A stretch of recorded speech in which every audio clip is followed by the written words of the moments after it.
So, good morning, students.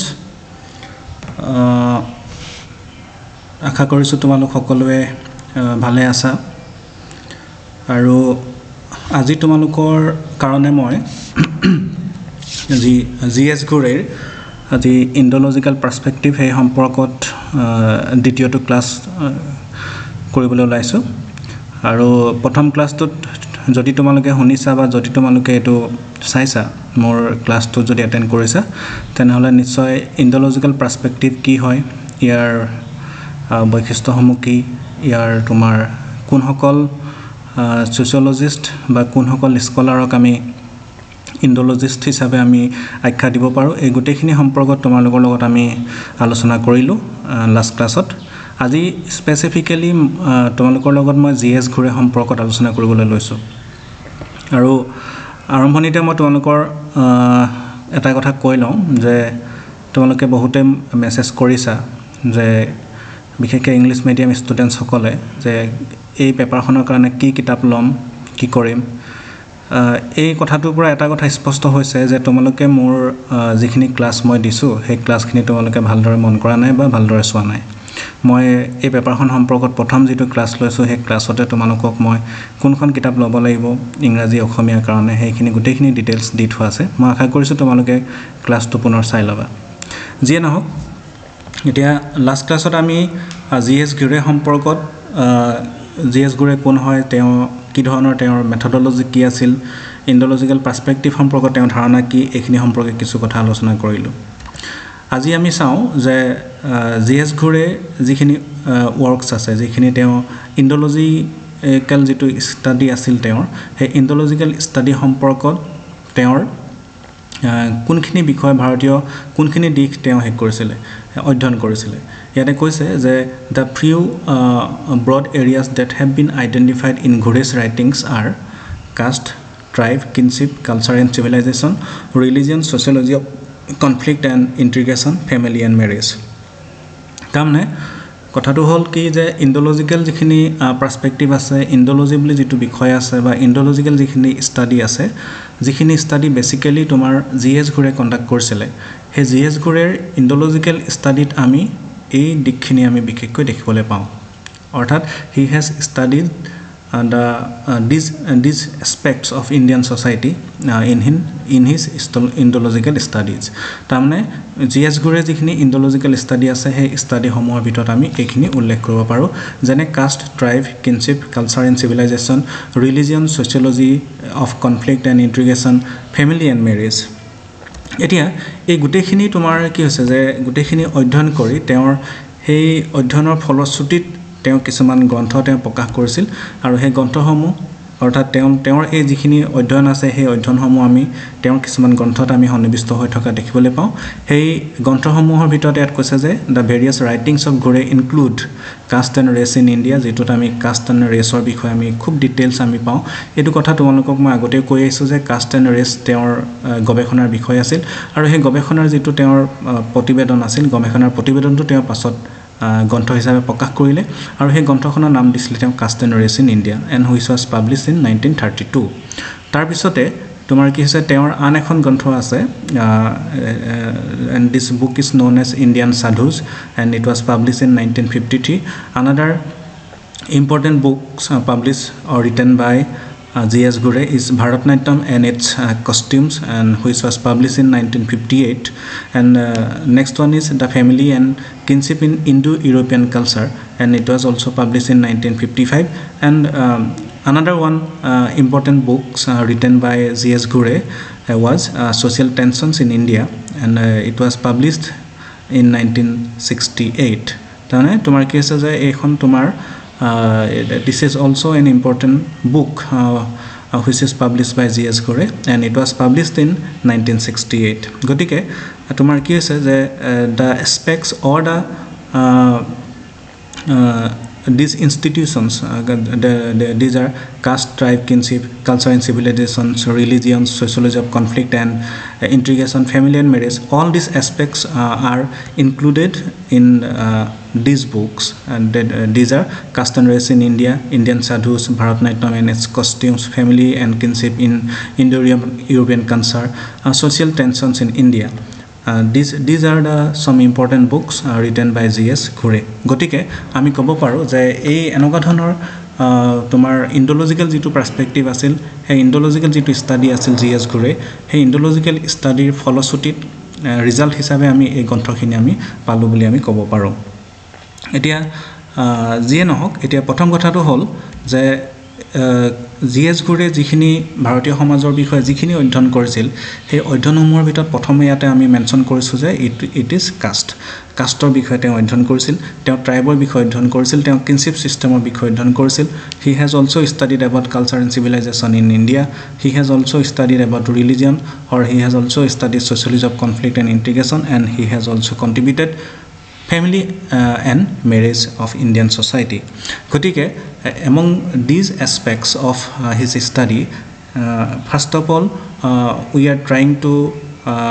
discuss something about the caste system. আমি caste system সম্পৰ্কত G.S. Ghurye যিখিনি কথা কৈছিল, তেওঁ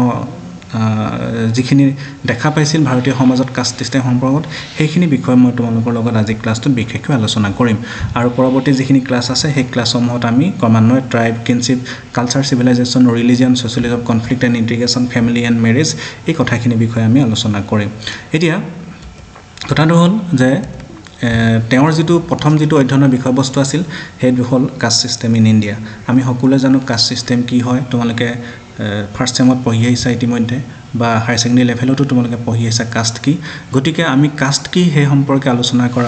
আলোচনা নকৰি ইয়াতে ডাইৰেক্টলি আমি কি কৰিম যে G.S. Ghurye কাষ্ট চিষ্টেম সম্পৰ্কত কি অধ্যয়ন কৰিছিল, বা কাষ্ট চিষ্টেমৰ বিষয়ে অধ্যয়ন কৰি তেওঁ কি পাইছিল, সেইখিনি বিষয়ে আমি ডাইৰেক্ট গুচি যাম। এতিয়া ইয়াতে তেওঁৰ লেখনিত আমি উল্লেখ পাওঁ যে Ghure's understanding of caste is comparative, historical and Indological as well. এতিয়া যিহেতু আমি ইণ্ডোলজিকেল ষ্টাডি বিষয়ে পঢ়ি আছোঁ G.S. Ghurye, গতিকে আমি এই কথাটো মেনশ্যন কৰিব লাগিব যে ইয়াত কৈছে যে Ghure's understanding of caste is comparative, তুলনামূলক, তেওঁৰ হিষ্টৰিকেল ঐতিহাসিক পটভূমিৰ ওপৰত বেছ কৰা, এণ্ড ইণ্ডোলজিকেল এজ ৱেল। তাৰমানে ইণ্ডোলজিকেলৰ যিখিনি ফিচাৰ্ছ আছিল, আমি কৈছোঁ যে it is Indological study was based on text or the religious epics, এনেকুৱা ধৰণৰ কিছুমান যিখিনি তোমাৰ কি আছিলে ইয়াৰ মেথড আছিল, যিখিনি কেৰেক্টাৰ আছিল ইণ্ডোলজিকেল ষ্টাডি, সেই সকলোখিনি বিষয়ে আমি কাষ্ট ছিষ্টেমত দেখিবলৈ পাইছিলোঁ। যে Ghureৰ যিটো আণ্ডাৰষ্টেণ্ডিং আছিল, বা Ghureৰ যিটো অধ্যয়নৰ যিখিনি মেথড আছিল, সেই মেথডখিনি তেওঁ কৈছিলে তিনিটা মেথড তেওঁ বেছিকেলি ইউজ কৰিছিলে। এটা হ'ল কম্পেয়াৰেটিভ, নেক্সটটো হ'ল হিষ্টৰিকেল, আৰু নেক্সটটো হ'ল Indological. Unlike his contemporaries, he does not glorify or condemn caste, rather he considers caste as a product of Indian culture changing with the passage of time. তাৰমানে কথাটো হ'ল কি যে আনলাইক হিজ কণ্টেম্পৰাৰী, তেওঁ যিসকল সমসাময়িক যিসকল ছ'চিয়লজিষ্ট আছিল বা যিসকল তোমাৰ স্কলাৰ্ছ আছিল, like them he does not glorify or condemn caste. তেওঁ কাষ্ট ছিষ্টেমটোক দোষাৰোপ কৰা নাছিল, কাষ্ট ছিষ্টেমটো তেওঁ গুণ গৰিমাও কৰা নাছিল। rather instead of that he considers caste as a product of Indian culture. তাৰমানে কাষ্ট ছিষ্টেমটোক তেওঁ এটা ইণ্ডিয়ান কালচাৰৰ এটা প্ৰডাক্ট হিচাপে, এটা উৎপাদিত সামগ্ৰী হিচাপে, উৎপাদিত এটা ব্যৱস্থা হিচাপে তেওঁ কি কৈছিল, ইয়াক বিবেচনা কৰিছিল। Changing with the passage of time, যিটো তোমাৰ কি হৈছে সময় অতিবাহিত হোৱাৰ লগে লগে, সময় পাছ হৈ অহাৰ লগে লগে সেইটো পৰিৱৰ্তন হৈ আহিছে বুলি কৈছে। গতিকে তাৰমানে কাষ্ট ছিষ্টেমৰ বিষয়ে অধ্যয়ন কৰিবলৈ যাওঁতে আমি যিটো কাষ্ট ছিষ্টেম সম্পৰ্কত G.S. Ghurye যিটো অধ্যয়ন, সেই অধ্যয়নটোত আমি এটা কথা ইয়াতে প্ৰথমতে ক্লিয়াৰ কাট হ'ল যে he has adopted 3 methods to study caste system, and these 3 methods are comparative, historical and Indological. And in his study he did not glorify or condemned caste system, rather he considers caste as a product of Indian culture which is changing with the passage of time. Hence it is a subject of sociological interest. গতিকে তেওঁ কি কৈছে যে এইটোক এটা সমাজতাত্ত্বিক এটা খুব গুৰুত্ব সমাজতত্ত্বৰ গুৰুত্ব দিব পৰা এটা বিষয় হিচাপে তেওঁ কৈছে এটা Ghurye studies caste mostly as a diffusionist and historian then as an Indologist তেওঁ কিন্তু যদিও ইণ্ডোলজিকেল ষ্টাডি বুলি কোৱা হৈছে বা যদিও G S. Ghurye can be considered as an Indologist but Ghurye studies on caste mostly as a or Ghurye studies caste system mostly as a diffusionist and as a historian than as an Indologist. Teo Indologist hisabe nohoy teo diffusionist hisabe ejon historian hisabe caste system to teo odhyonon gurutto prokash korisil. In his book Caste and Race in India, which was published in 1932, he agrees with Sir Herbert Risley that caste is a product of race that comes to India along with Aryans. Etia yate tomar ki koise je he in his book Caste and Race in India, he agrees with Sir Herbert Risley. I hope you have heard the name of Sir Herbert Risley, that caste is a product of race that comes to India along with Aryans. Tamne J.S. Ghurye eto biswas korisile ki je caste system to raceor ba projatir eta উৎপাদিত ব্যৱস্থা বুলি কৈছে caste system তাৰ এটা product হিচাপে কৈছে that comes to India along with Aryans যিটো ব্যৱস্থা আৰ্যসকলৰ লগত ভাৰতবৰ্ষলৈ আহিছিল বুলি কৈছে আৰ্যসকল যেতিয়া ভাৰতলৈ আহিছিল তেতিয়া আৰ্যসকলে এই জাতি ব্যৱস্থাটো ভাৰতলৈ লৈ আহিছিল বুলি তেওঁ বিশ্বাস কৰিছিল আৰু তেওঁ এটো হাৰ্বাৰ্ট ৰিজলিও এটা কথা কৈছিল গতিকে হাৰ্বাৰ্ট ৰিজলিৰ লগত তেওঁ এই কথাটোত একমত হৈছিল এতিয়া ইয়াত কৈছে জাতি ব্যৱস্থা সম্পৰ্কত যে Ghurye considers it as unfortunate that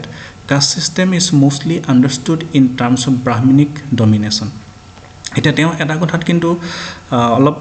তেওঁ দুখেৰে এটা কথা প্ৰকাশ কৰিছে হেতু হৈছে কি যে Ghurye considers it as unfortunate that caste system is mostly understood in terms of Brahminic domination. তাৰমানে আমি যেটো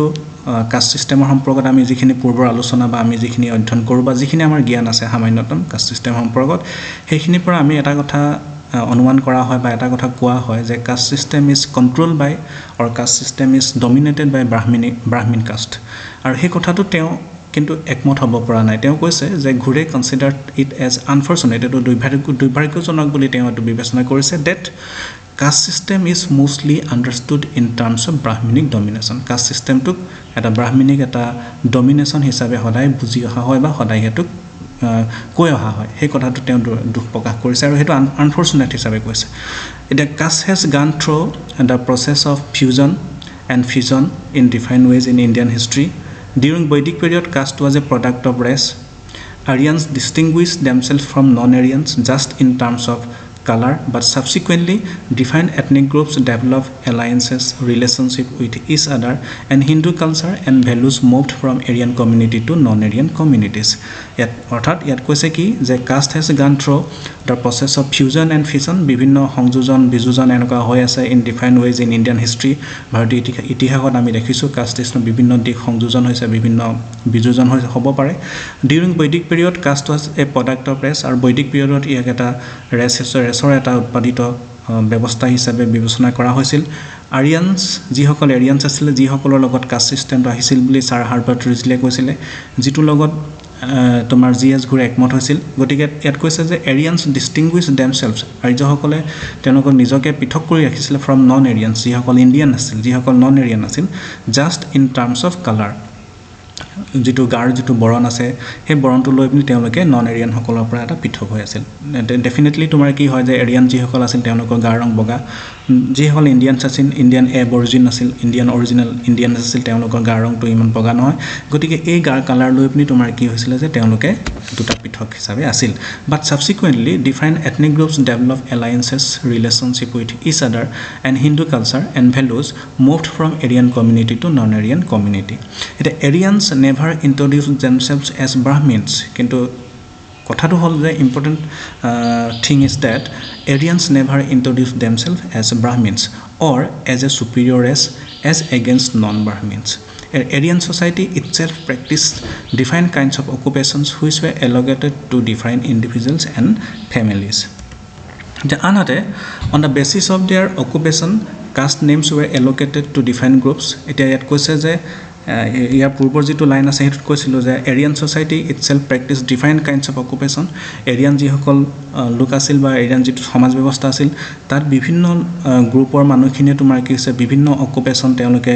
ফ'ল' কৰি আছিল বিভিন্ন অকুপেশ্যন তেওঁলোকে গ্ৰহণ কৰি আছিল বা তেওঁলোকলৈ বিভিন্ন অকুপেশ্যন এলট কৰা হৈছিল to define individuals and families এতিয়া ইয়াত সেইকাৰণে কৈছে যে on the basis of their occupation caste names were allocated to define groups আৰু তেওঁলোকে যিখিনি বৃত্তি গ্ৰহণ কৰিছিলে সেই বৃত্তিৰ ওপৰত বেছ কৰি পিনি সেইকাৰণে কৈছে on the basis of their occupation that they have occupied or that has been allocated to them on the basis of their occupation caste names were allocated to defined groups আৰু বিভিন্ন সমূহলৈ বিভিন্ন জাতিৰ নাম তাতে দি দিলে therefore Aryan society had architects peasants warriors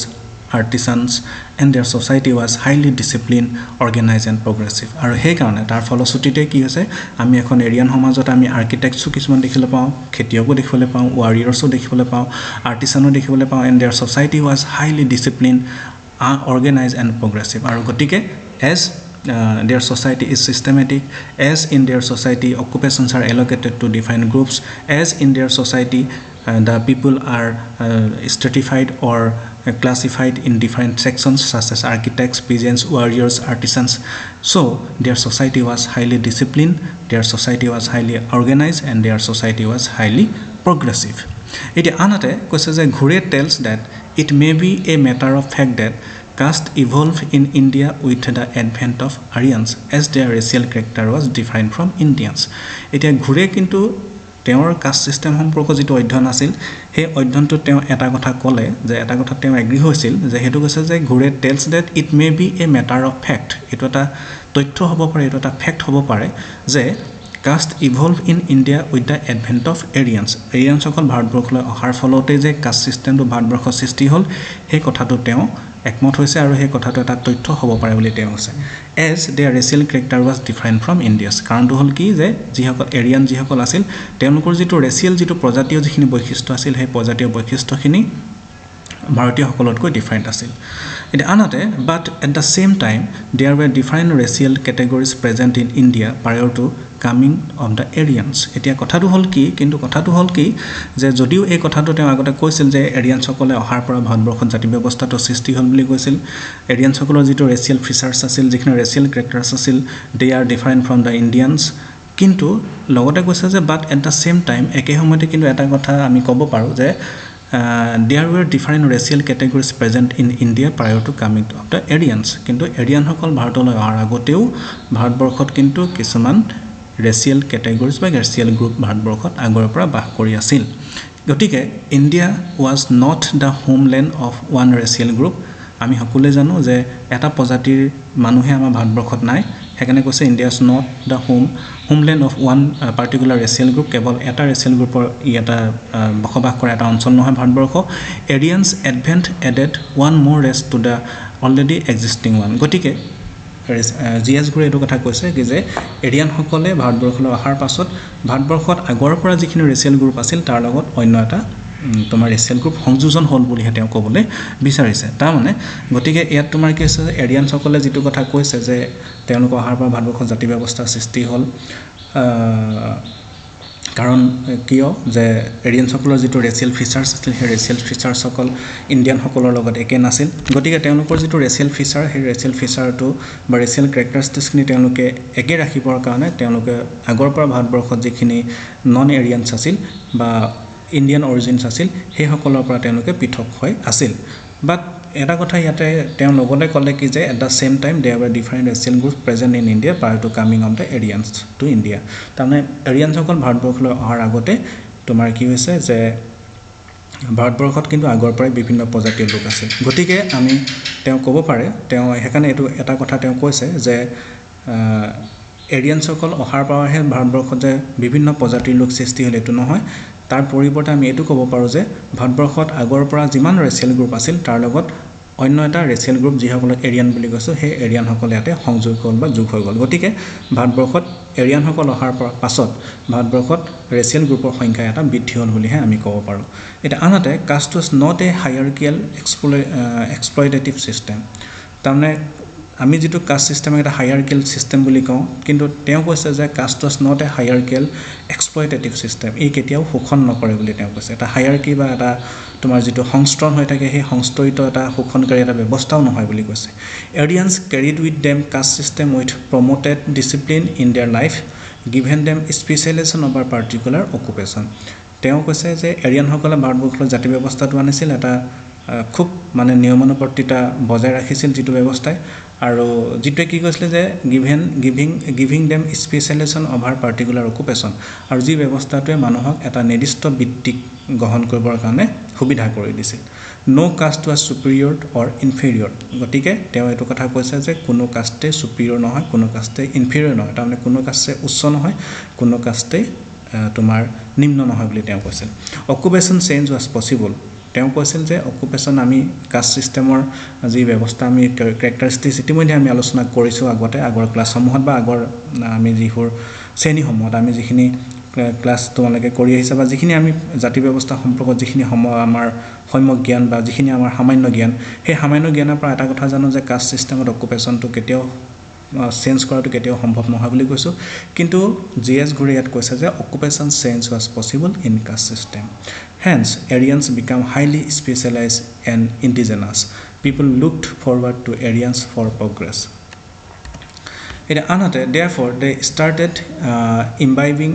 these elements into their life rulers were taught the virtue of Aryans by the Brahmin who glorified the Aryan culture this mobile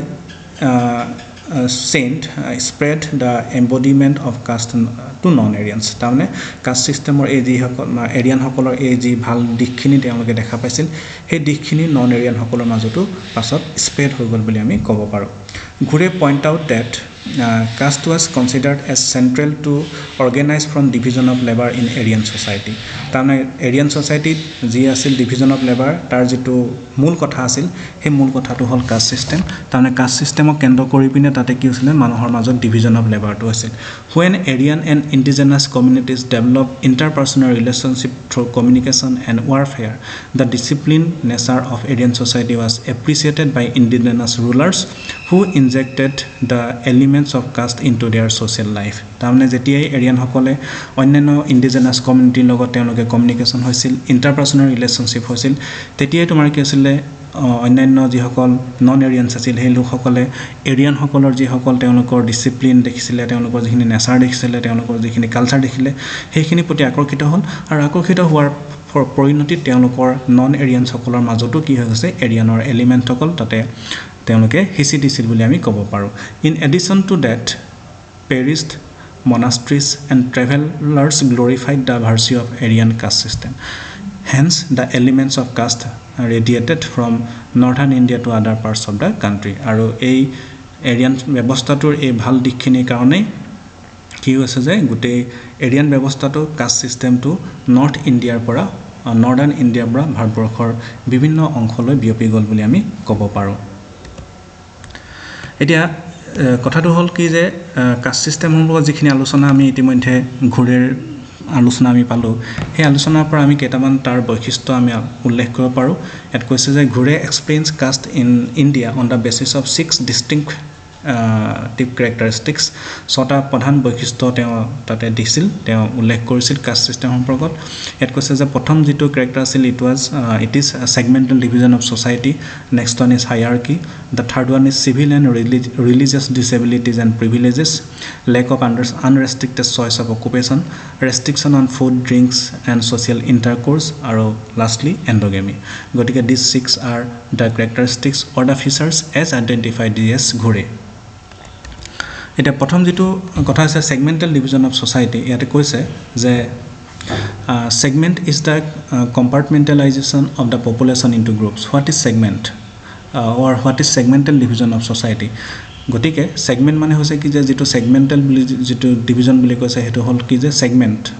this segmental division is derived from the word segment গতে segment is the compartmentalization of the population into groups তাৰমানে segment মানে কি যে এটা বৃহৎ এটা population যেতিয়া সৰু সৰু ভাগত ভাগ কৰি দিয়া হয় হেতু segment বুলি কোৱা হয় গতিকে it is basically horizontal in character আৰু ইয়াৰ যেটো নেচাৰটো আছে ইয়াৰ যেটো character যেটো segmental যেটো ডিভিজন এই segmental divisionৰ নেচাৰটো হল সদায় horizontal সমান্তৰাল It generates social groupings but not leveling. আৰু এই social grouping to সৃষ্টি কৰে কিন্তু ইয়াক উচ্চ নিম্ন হিচাপে কেতিয়াও লেভেল নকৰে. The membership is ascribed in character. এটো ইয়াৰ সেগমেন্টাল যেটো ডিভিজন হৈ থাকে বিভিন্ন ভাগত সেই এটা ভাগত তোমাৰ সদস্যপদ লাভ কৰিবৰ কাৰণে কি হয় সদায় ascribe হয় যেটো জন্মগত হয়. That is it is based on birth and flows from generation to generation. আৰু এটো প্ৰজন্মলৈ প্ৰজন্ম এটা প্ৰজন্মৰ পৰা আন এটা প্ৰজন্মলৈ এটো বিয়পি গৈ থাকে বা তেনে ধৰণে চলি থাকে. গতিকে এই যেটো সেগমেন্টাল যেটো ডিভিজন হয় কাষ্ট সিস্টেমৰ এটো it is based on birth or it is ascribed in character. গতিকে it flows from generation to generation. Based on the membership, every member has fixed status, rules and tasks. গতিকে যেহেতু এটো ascribed status হয় যেহেতু এটো তোমাৰ কি হয় it is based on caste. গতিকে তোমাৰ কি হয় membership of every member in a particular segment or particular group has fixed আৰু it has also কি কৈছে যে has fixed status. তেওঁলোকৰ যেটো status আছে হেটো ফিক্স হয়. তেওঁলোকৰ যিখিনি rules আছে they are also fixed and their যিখিনি tasks আছে যিখিনি work আছে সেইখিনিও তেওঁলোকৰ ফিক্স হয়. According to the rules assigned they have to perform it. আৰু তেওঁলোকৰ যেটো rule আছে সেই rule মতে তেওঁলোকে এইখিনি কামখিনি কৰিব লগা হয়. There are moral ethics, obligations and justification values behind these rules. আৰু তাৰ কি আছে যে তেওঁলোকৰ যিখিনি ভূমিকা আছে সেই ভূমিকাখিনিৰ লগত কি হৈ আছে যে তেওঁলোকৰ কিছুমান moral ethics জড়িত হৈ আছে কিছুমান obligations আছে আৰু there are some justification values also behind these rules. গতিকে segmental division of society means the categorization or the groupings of society or groupings of a population in various groups. এটা আনহাতে second যেটো বৈশিষ্ট্য আছিল হেতু কৈছে হায়াৰাৰ্কি. গতিকে ইয়াত কৈছে যে it is the second major characteristic of caste through which Hindu social organization and Indian society penetrates. After the segmental division of the society they are put in a pyramidal structure, then it is called as hierarchy. Caste system or যেটো hierarchical যেটো ব্যৱস্থা আছে হেতুত কি হৈছে যে after segmental division তাৰমানে সমাজখনক বা মানুহখিনিক তোমাৰ ডিভিজন কৰি দিয়াৰ পাছত they are put in a pyramidal structure. তেওঁলোকক এটা পিৰামিডৰ ৰূপত সজোৱা হয়. Then it is called as hierarchy. আৰু এই যেটো pyramidal যেটো structure আছে the pyramidal structure of the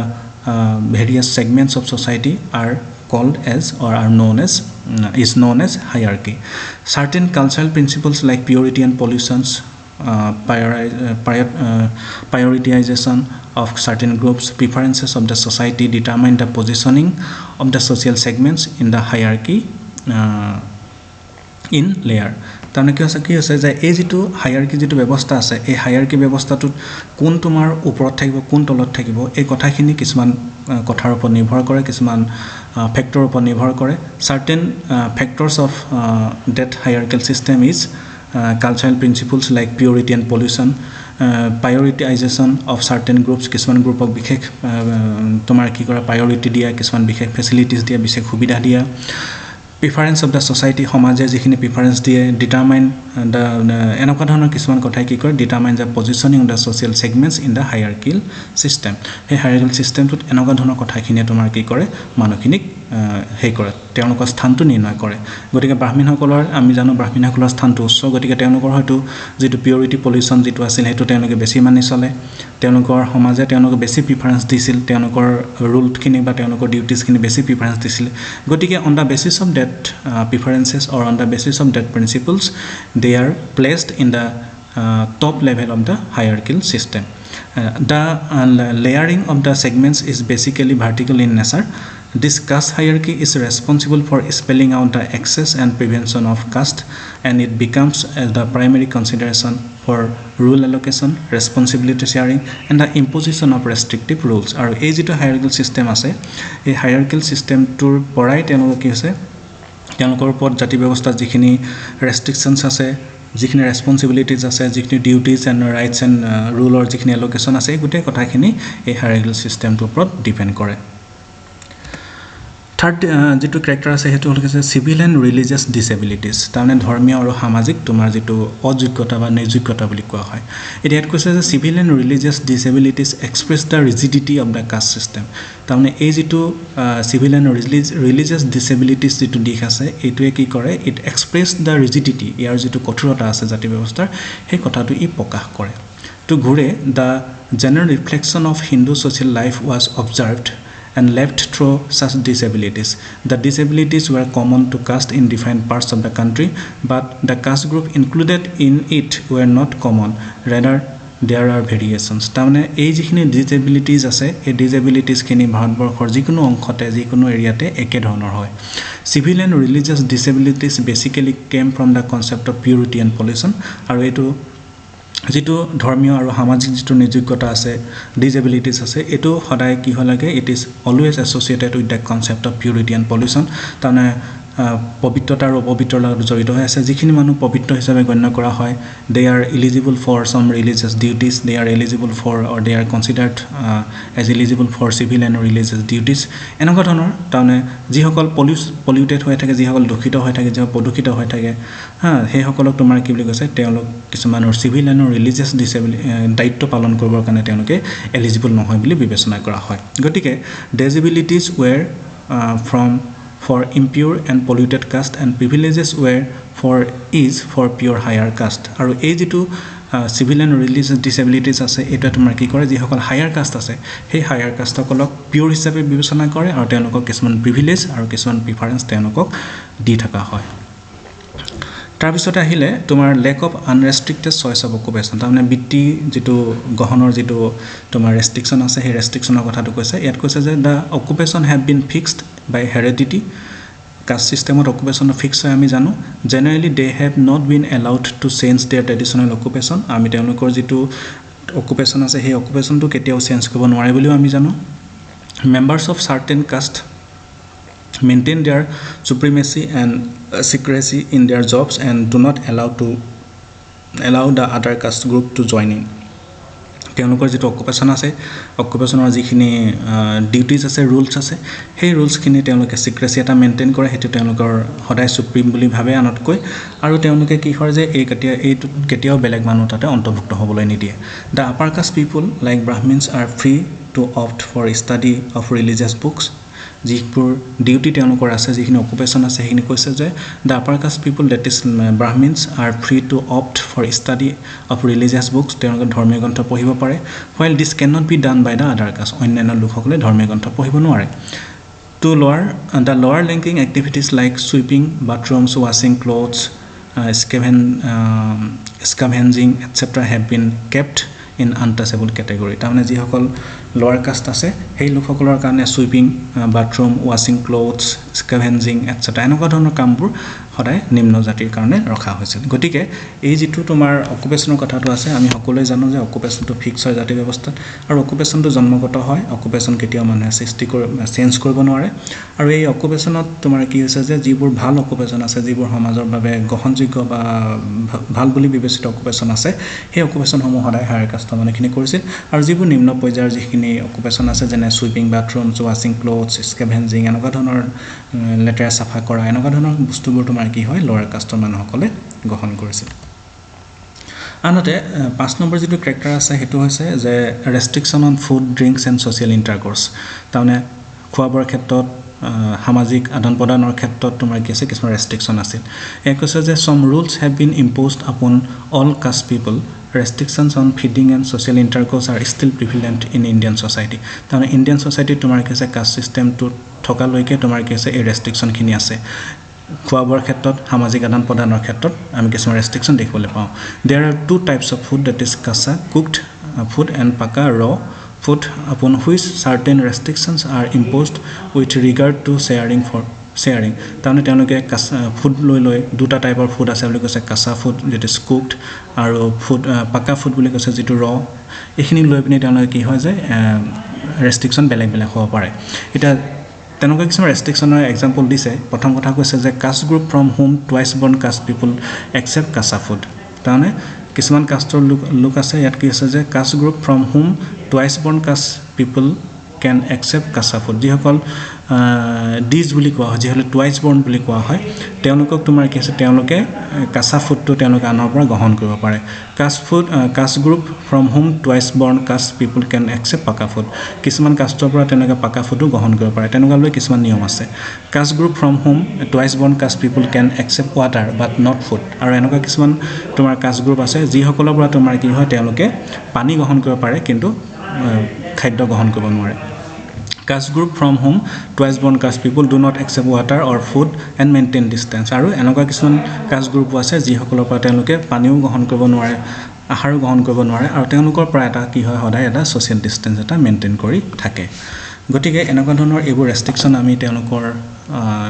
food হেবিটৰ ক্ষেত্ৰত পাওঁ ড্ৰিংকছৰ ক্ষেত্ৰত পাওঁ সোশ্যাল ইন্টাৰকোৰ্সৰ ক্ষেত্ৰত আমি দেখিবলৈ পাওঁ আৰু লাষ্ট যেটো ফিচাৰ্স আছে হেটো হল এন্ডোগেমি এটা Indian caste system is also polarized due to endogamy being determined primarily by caste তেওঁ এন্ডোগেমিটো আমি কাষ্ট সিস্টেমৰ প্ৰধান বৈশিষ্ট্য কৈছো আৰু এই যেটো কৈছে যে Indian caste system is also polarized due to endogamy কাৰণে যেটো নেচাৰ আছে এন্ডোগেমি সেই এন্ডোগেমি নেচাৰটোৰ কাৰণে এইটো কি হৈছে কাষ্ট সিস্টেমটো পলাৰাইজ হৈ আছে people can marry within caste only তেওঁলোকৰ নিজৰ জাতি ব্যৱস্থাতে ভিতৰতে তেওঁলোকে মেৰিটেল ৰিলেশন এস্টাব্লিশ কৰিব পাৰে তো this way the caste rule is not only treated as a crime but it's also condemned as a sin আৰু এই নিয়মটো যদি কোনোবাই ভংগ কৰে তেনেহলে এটো এটা অপৰাধী নহয় ইয়াক এটা পাপ হিচাপে গণ্য কৰা হয় the caste panchayat not only denounces intercaste marriages but also imposes severe punishment upon those who break this rule আৰু যেটো caste panchayat বুলি যেটো ব্যৱস্থা আছে সেই caste panchayatতে এইটো intercaste marriage to tomar impose korate nohoy ba itun badha pradan korate nohoy it also imposes severe punishment upon those who break these rules ei rule to jodi kunba break kore ba kunba jodi intercaste marriage kore tene hole